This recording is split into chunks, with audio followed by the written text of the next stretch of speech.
It's time for Gatekeepers versus Quignitas now, and Tolly's going to be joining alongside me. How you doing, Tolly? Pretty good. You know, we saw the two SPL teams last game. This time it's going to be the two Challenger Cup teams, but this is a very important game for both of these two teams because whichever team loses this, they're going to be at 2 losses, so this is elimination. This is elimination for one of these two teams, guaranteed here. If you lose 2, you're guaranteed out.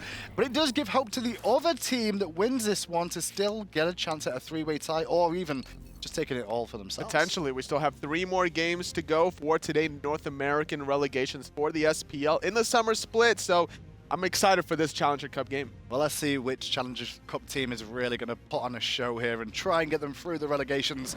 Yesterday in Europe, both the relegation teams that were in the Challenger circuit managed to make it to the Pro League. It's going to be a different story today based off this game. Flashpoint already has 2 wins, so they're looking very comfortable heading into the SPL. All they really need is to make sure that they win the potential tiebreaker that is to occur. But either way, if they find one more win, then they're guaranteed in the future. Osiris Chandra a band out first of all. Seen a lot of Osiris bands just lately, Tolly, so it's not unusual. But we've seen Ravana join that as well, so a lot of solo lane focus just lately. It seems that SPL Gatekeepers really like to ban out this Osiris and Bellona. They also did this in the first game of today. It seems that they don't really want to have Kiki deal with such an aggressive style in the solo lane, which is why he plays some of these Vamanas. Is that why, though, that Kiki doesn't play those guns? Is that one of the other reasons, maybe? Because you know you're going to have to face it if you don't pick it.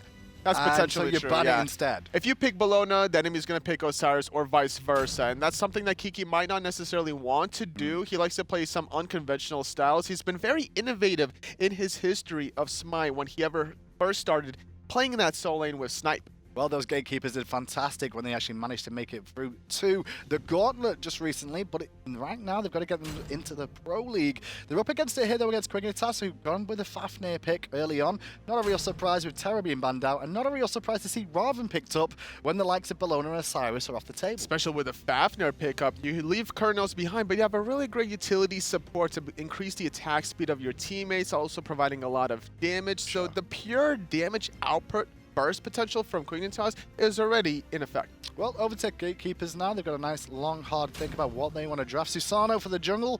I think Susano is probably the strongest gun in the game right now. Me personally, I know a lot of people think Cernunnos or maybe Osiris Bellona. I think Susano's really up there, Tolly. What about you? I agree that he is definitely up there. I don't necessarily think he's the strongest. I still got to give my hat to Thor. Yeah? Of all time, you still think Thor? Still Thor. His damage potential is there. He's still got the global pressure. But we didn't see him for like a whole split period. Just because teams don't play him doesn't mean that he's not still viable and good. Like it's one of the highest skill cap gods also, so a lot of players might not necessarily feel comfortable playing the Thor. That's why they're relying on some easier gods. We'll talk about high skill cap. The Morrigan locked in for SPL Gatekeepers here.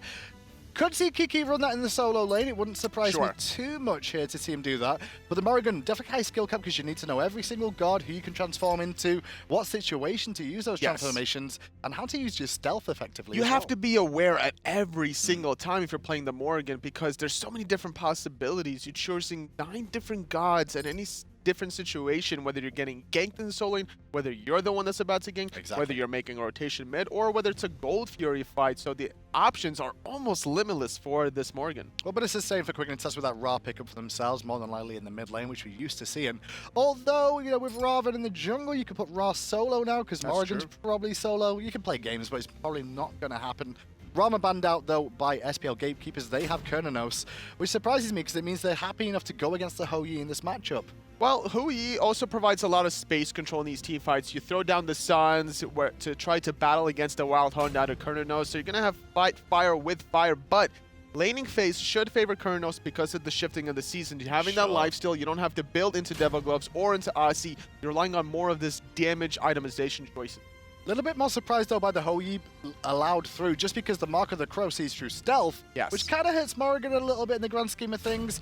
But there's an Kuang as well from Quignitas. Not seeing too much of that just lately. No, not at all. Weak in the jungle at the start of the game, I'd say. Not the greatest of level 1s. I mean, level 1 for fighting potential. For clear, it's not too bad. But it's going to be an interesting tale of how this one's going to play out now. Could also see Ravana potentially in the jungle with Kuang in the solo lane. It's been a while since we've seen something like that, but Kuang used to be played very frequently in Season 2 in the solo lane, specifically coming out of Cyclone Spin whenever he first introduced it in that role, along with a lot of other gods. But either way, it has a very short cooldown on your third ability to be able to spam that away and look for the poke. But Going to keep things a little bit more traditional without Kuang in the jungle. Yeah, let's see how this one plays out then with them, because obviously IFates playing the jungle potentially. I'm not sure if Fates is in the jungle this game, is that sure? Because he was normally soloing, so it could be solo lane out Kuang, and Giliara is normally known as a jungler, so maybe they'll mix and match, we'll find out. I do see the Bomber's mask on both of them, so you can't really tell right now. No, not at all, but... Oh, no, you can. Ao Kuang solo because he's got teleport. There you go. That's what it looks like, because we saw the last game around, Fates was playing the Hun Bats in that solo lane when Giliara was playing the Susano. So, still going to see a very aggressive solo lane option out of Fates. Not going to be the Hun Bats this time, but this Ao Kuang will certainly do the job. Let's look at the pressure in the mid lane here. Already going the way of the Gatekeepers early on. Gonna get that cleared nice and quick, but instead of looking to invade here, Tolly, they just fall back to their own jungle. They're recognizing that they cleared it so fast that they can grab their own jungle buff and get the next wave faster than the opposition, which is going to allow them to invade the red buff potentially after that second wave. Okay, we'll see what happens with that. On the left-hand side, you can see NeiruMah is dealing with a bit of an invade from Quignitas there. Hoagie and Fafnir having a nice easy time early on, but it's not enough to deny them the purple buff for now. We'll see who gets that as time goes on. Skeeledon will get this blue in the red. And it makes sense to be able to rotate in the solo lane. You have a Sobek in that solo lane, which struggles early on before you hit level 5 for that lurking in the water to get that mana regeneration.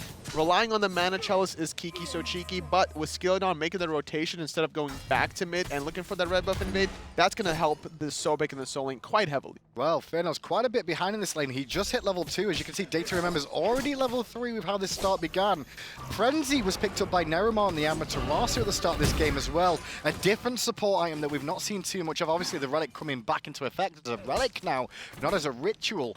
But that's allowed them to potentially look for extra damage now that meditation's not the be-all and end-all of laning. Normally, a lot of Fafnirs are the ones to go for this relic option to try to get these objectives a little bit quicker. You have the Coerce in the Draconic form that's going to be AoE, and then you're going to rely on that Frenzy relic.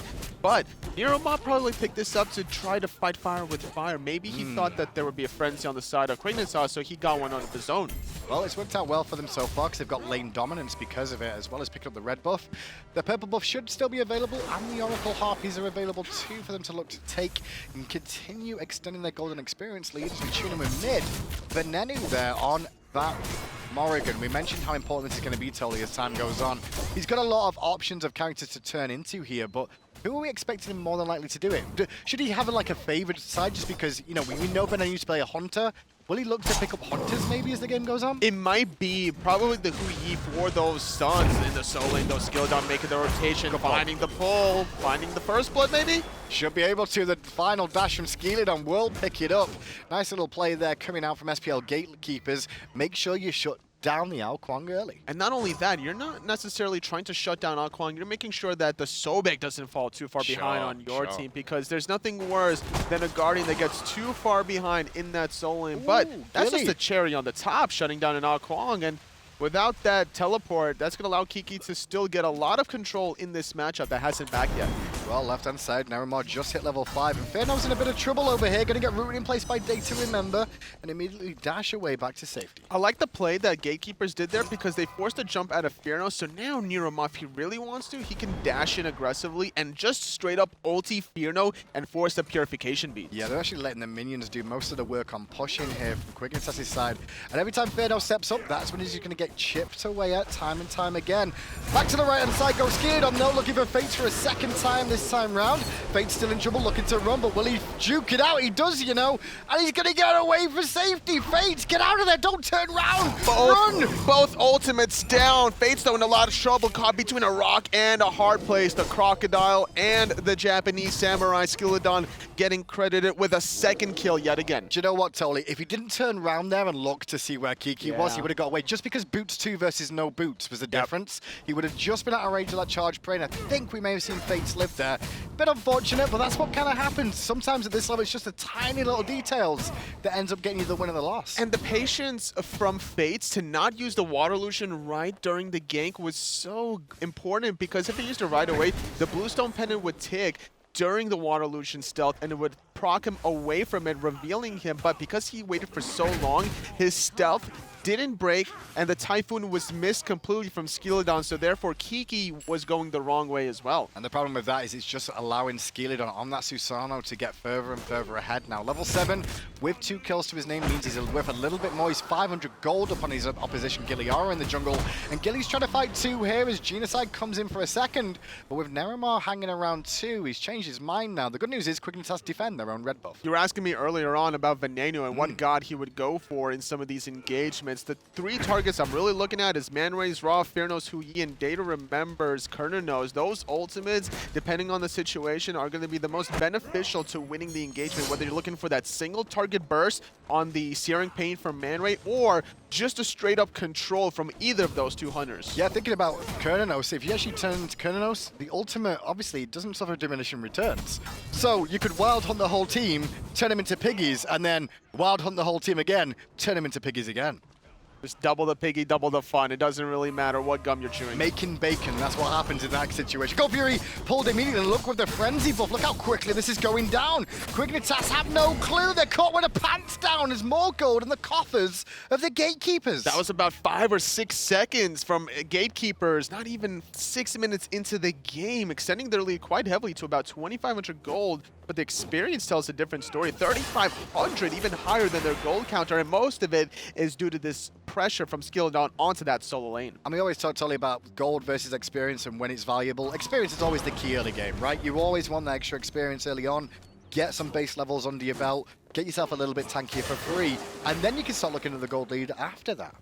Just not too much pressure from Quignitas to respond because the Portal Demon isn't even here yet. That spawns at the 10-minute mark. So that would slightly diminish a lot of these gains from the Gatekeepers, but without that big objective to respond back to, Quignitas are just kind of sitting on their hands, waiting for the right opportunity. Gains, Kiki's making gains against Fates here. 2-level lead right now, but the box is on from Fates, and Fates was just feeling himself right. You saw him pop the ult, but Kiki was ready on the mark, as meanwhile Giliara was trying to make a rotation and gets ripped apart by Venenu, NeiruMah, and Skeeledon. Great rotation from this Amaterasu, really taking advantage of the passive movement speed coming out of the Amaterasu. Not only that, having these Traveler shoes on the side, giving him a little bit extra mobility. Yeah, the problem I've seen from Quignitas so far is very similar to last game where they're not the aggressors whatsoever. I've not seen them go aggressive. It's all been reactionary once more to what the Gatekeepers have been doing. You've got, the likes of the Fafnir, you've got the Ravana, but we're not seeing them go aggressive and look to make plays just yet. It seems to be, okay, we're getting attacked on this side. Let's go and try and defend. Kiki recognizes that his matchup is inferior, but hold that thought in the dual lane. NeiruMah making the rotation. His ultimate is available if he wants to dive this once the jumps down, but instead being very careful here despite being level 9. If that ultimate was level 2, that could have been potentially a kill. Yeah, good work from Fearno there. I liked how patient he was. Fearno showed a lot of experience. If you remember him on the days of Enemy, back then he used to be a substitute for them, stepping in for whenever Panda Cat wasn't available. His soul was something to speak about because he played at a very high level against some of the best hunters in North America and didn't always get farmed, which is something to really mention. Which is why we're seeing him playing so careful in a 1v2 scenario. He's very comfortable being left alone in the dual lane, having that experience from Enemy like you mentioned. The members of Panda Cat, Pain to Beyond, were also just the experience and wisdom coming out of Chaos. It's always good to have that kind of leadership, learning and bringing it to a new team. Well, Fates is doing a little bit better in this lane now. You can see he's starting to close the gap in terms of levels. It was a 2-level difference there. But in the jungle, Genocide's in trouble. Has his ult available, holds it to the last second. But I still think he's dead on landing, and he is, because Skeely will clean him up with the Typhoon. Ooh, the double snipe coming from ManRay just did a little bit of damage, not too much follow-up, as we saw Genocide taking a spill. Venenu still having to be extra careful, but the double tap from Fearno wrecking Venenu's life. Do not know what Venenu was thinking there. He had nobody around him. He was going to have to retransform back into the Morrigan soon enough. And trying to just use the ultimate to his advantage and get the damage off from it didn't work out. But luckily enough, Skeeledon and NeiruMah will answer the call required after Venenu took the tumble to make sure ManRay stays even on deaths. 9 minutes into the game, Skeeledon having the Jotun draft, so much damage, so much cooldown reduction, and then just so many deaths. 5 exactly coming on the side of Gatekeepers, being able to really take advantage of Quignitas' lack of early aggression. And now, I was trying to make a point earlier on how Kiki used to be teaming with Weaken and Cyclone Spin. Yeah. And he is very used to whenever Cyclone Spin used to play the Quang in the soul lane. So this is not something that he's unfamiliar with. So relying on Skeeledon making this early rotation, giving him such a substantial early lead. I do like the idea of Quignitas, though, to try and mix it up here. I think coming into these relegations, I think Quignitas were the one team that you look at and, like, if anyone's the underdog, it's definitely this team. And right now, like, trying to pull out things like, you know, the Quang solo with a Ravana in the jungle, it's not really too far out there. It's been done before and proven to work on occasion. And sometimes, you know, trying to do that will help you, but right now it's not. It's just, there's too much margin of error playing the Quang in the solo lane. If you don't have assistance from your jungler, or if you just get outpushed, you're going to be losing just too many waves under your tower. And portal demons. And the portal demons, the gold furies, you're going to have to use your teleport on cooldown every single time just to be able to sustain in the laning phase, or you're going to lose a bunch of minions under that tower. And Gatekeepers getting another objective under their belt, already extending their lead by 4,000. Surprised nobody on Quignitas noticed that portal demon was going on. There was multiple members there of the Gatekeepers all around, but nobody knew the portal demon was, you know, even being attacked until the noise sounds and lets you know you just lost a lot of gold for free. I love what NeiruMah did in the mid lane, holding onto the wave a little bit longer. He was charging his second ability, trying to clear the wave, but then as soon as that communication happened, dropping the wave immediately, kicking Forcey, going into the ultimate, having to respect. This is a bait because guess who's nearby? He's got a teammate in tow, but the bad news is Kiki cancelled his ult early.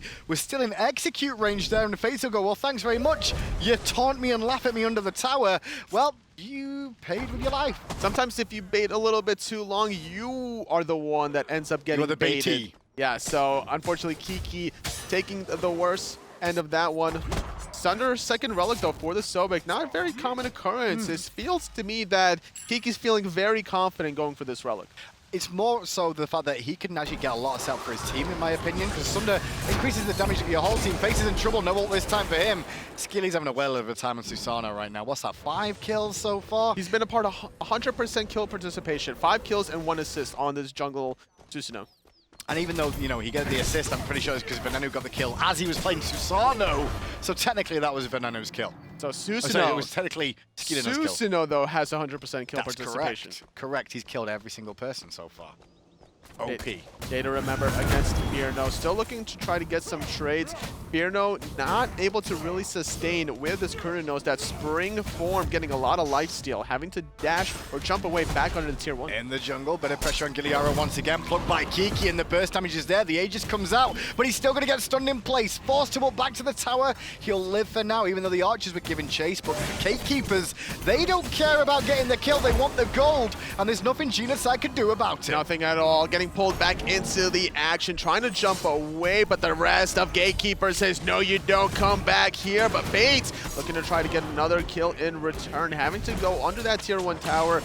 ManRay trying to hold on with a beam, but it's not enough. And now with that, NeiruMah can just zone the rest of the team away. Chipping down at the tower is DayToRemeber and Venenu right now with the archers in tow. The backdoor protections are still removed for long enough for them to bring down the tier 1 tower and not just get the Gold Fury for the second time, not get a Portal Demon, not get a tier 1 tower. Just look at the amount of gold they've got now. It's insane. It's only 13 minutes into the game with this kind of a lead either. It's about almost a little under 500 gold per minute for each and every single player. To have such a very comfortable lead is looking very troublesome for Quignitas moving forward. Fates on this Quang has not been that factor that you really need. Normally you want to camp the soul lane whenever you have an assassin. Doesn't matter if it's Quang, a Willish, Bastet, like any sort of assassin that can be played in the soul lane. Both junglers need to make their presence known because you're relying on this assassin to make a presence in the game sooner rather than later. Well, it's much better from the Gatekeepers this time round, Tolly. We saw them earlier on, and it wasn't the Gatekeepers we saw at the Gauntlet fight, you know? It looked like they were a little bit off, but right now, different story. They're in control of this game. They've been keeping pace with what they were doing previously when we've seen them. We've watched Skeeledon box a Ravana and pretty much go even there, which isn't all doom and gloom, but Fates was trying to make sure it wasn't even, pick up the kill. Giliara will get away. Like you mentioned, Gatekeepers, this game, they seem like the same Gatekeepers that came towards the Gauntlet, that made that 7-2 run, that shut out Flashpoint, Noble, Team Allegiance, almost beating out Memory of Gabe in a nice 3-game set. But the first game against Flashpoint didn't really look like the same kind of momentum that they had in the LAN stages, and that just goes to show how different it is to play at a LAN setting versus online. Well, Genocide didn't find the hammer there. Gilly still boxing, but didn't see Skeeledon on a turn up. Now Gilly gets focused down, and the burst is just too much from Venenu and Skeely combining with the help of NeiruMah there to make it 9-2. Skeely still involved in every kill. Giliara just not using his Mystic Rush fast enough, gets absolutely obliterated after that overhead kick, and maybe some of that damage reduction that you get from that Mystic Rush would certainly save his life, but a lot of trouble as Fates, no saving of his life as no teammates are around the corner. Okay, ban Skeeledon. That's all that needs to happen here. So when you look back at this game and you go, what went wrong? Skeely got all the kills. He's just popping off on the Susano. He really is. There's literally no stopping him. How are you going to shut down such a mobile jungler that's ahead already at this point? You have to commit so much damage to him, and even once you do, now you have no more cooldowns for the rest of his teammates. And they're just going to head back to base now, using that portal demon to their advantage. Skeely won't go back though. He wants to keep farming. He will be able to resustain with the bombers, as you can see there. Now he'll head back. Do you expect a fire giant real soon, Toli? Absolutely. I'm expecting it within the next 2 minutes or so. After the Gold Fury, that's when the Gatekeepers are probably going to be going for the Fire Giant immediately after. With this gold lead that they already have, that's about 7,000 to 8,000 gold, 7.5 actually to be exact. That's just going to extend it if they get the next Gold Fury. Well, Gilly's overhead kick is down. He's got his ultimate available, and that's been burnt too. The chase is still on from the Gatekeepers for a second, thanks to the extra mobility that comes out from NeiruMah and those auras. And obviously, Venenu with the stealth gets some extra mobility too, and that's why you can see him quickly moving along. It's a very mobile team, this. You don't think of it at first, but lots of mobility on the squad. Absolutely. We're looking specifically. Oh, it's an innocent trap. Exactly. Genocide having to go into the draconic form. Skeeledon takes a lot of damage. Dashes away right before the Searing Pain, using the Typhoon, trying to catch Genocide with his underhand tactics down. First time we've seen an engagement with Quignitas there. It was Genocide trying to turn the tables, but nobody on Quignitas turned up in time. They were all too late on the rotations to make an impact. And in the end, Gatekeepers managed to pick up a kill onto Genocide, as well as get the tier 1 on the right-hand side and pressure it as well. Kiki's still in that lane, farming away. There's no problem for the Sobek. He wants to make the rotations when he's ready for it. That's what you get out of your control guardian left-hand side. Venenu goes into Susano, goes into Skeeledon. The girdle gets popped, and Venenu taking out Giliara. Got a force heal, or at least a jump away from Fearno there. Won't manage to find the knock-up from the ult. But it's not all doom and gloom. They'll get the tier 1. They can even look for the tier 2 with members of Quignitas going back to base. And straight after that, the Gold Fury is available too, Toli. Respawning in 20 seconds. They're going to get 1,500 gold from this tier 2 on the left-hand side. They're going to get about another 2,000 or so gold off of this next Gold Fury. But look how much pressure there is from Gatekeepers. They don't even care about this tier 2 to commit full force. They're going to spread their forces all across the map. Skeeledon invading the speed buff yet again. Just so much control objectively. Just as a heads up for the Susano watch, Susano isn't OP anymore. He's only been involved in 11 of the 12 kills so far this game, so not 100% record. Skeeledon's not as OP as everybody first thought. Gold Fury goes down for the 3rd time. Gold lead stretched way above 10k right now. And the next question is Gatekeepers, their next game is against Noble Esports. The winner of that will go back to the SPL, or either go to the SPL for the first time if you are Gatekeepers, or Noble return to the SPL. That's going to be the next game. That's the all-important one now. That's going to be a very spicy match. Gatekeepers are looking very clean at this point, and that could be the momentum that they really need to be able to close out the next game with a 12,000 gold lead 18 minutes into the game here. Skeeledon at level 17. This is looking like a sure victory for the Gatekeepers. Definitely an interesting one for that between Gatekeepers and Noble, though, because I think that totally is going to be a bit of both. We've seen both sides of Noble and the Gatekeepers today where they didn't look as clean as we maybe expected them to. So I think that could be quite an endeavor between those two teams. Any little thing can change the outcome of a game, such as an early gank. Skeeledon making his presence truly known to help out Kiki survive as that Sobek in the Guardian role. Fates not getting the better end of this one with this out Kuang in the solo. Not right now. Pressure from Gatekeepers, though, all focused on the right-hand side with only the tier 2 tower here, remaining the Fire Giant available as well. They'll be looking for a pick, and the pick is looking for Giliara, and that's what was Venenu. Meanwhile, in the jungle, Skeeledon meets Genocide and Fearno. but they don't manage to get any damage off just yet. Skeeledon just happy to wait around and look for a play if he can make one. He wants to just try to find a pull, but Kiki's still in the mid lane, so if they were to engage this, there would be a 4-on-5 for about 10 to 15 seconds, but Genocide gets pulled in already at half health. This level 12 Fafnir just doesn't have the protections necessary to deal. The key is totally he's level 12. That's the problem. He's just too far behind to really make an impact. Now Gatekeepers can push mid, now the Kiki pressured. The tier 2 will fall. And I love what Kiki did. He didn't back once those minions died. He wanted to make sure that he still held on to the tower aggro that eliminated the backdoor protections for the rest of his teammates to be able to clean up. Gilly's still alive, barely though, but now with that man being down in the jungle, he's going to be forced back to go and sustain. I thought we'd see Gatekeepers commit to the tier 2. Instead, they're trapping at the Fire Giant. Looking like they want to bait out the rest of Quignitas around this Fire Giant. Without Giliara right here around the corner, it could be an easy 5-on-4. Genocide forced to half health. Skeeledon jumps to him, and that's going to get his ultimate. And then when he lands, guess what? The Bramblebosh and NeiruMah are there to pick up the kill. Giliara is back though, but once again it's a 4v5. But IFates is heading back to base.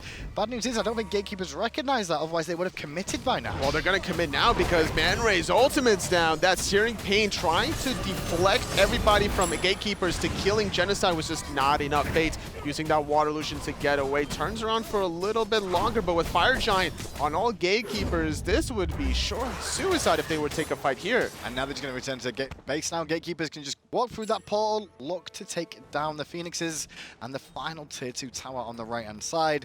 Gatekeepers, I can't see them throwing this now. It's just not possible. I can't imagine in a world where you're up 15,000 gold with Fire Giant. I've seen it before, all except for that one tier 2 tower on the right-hand side.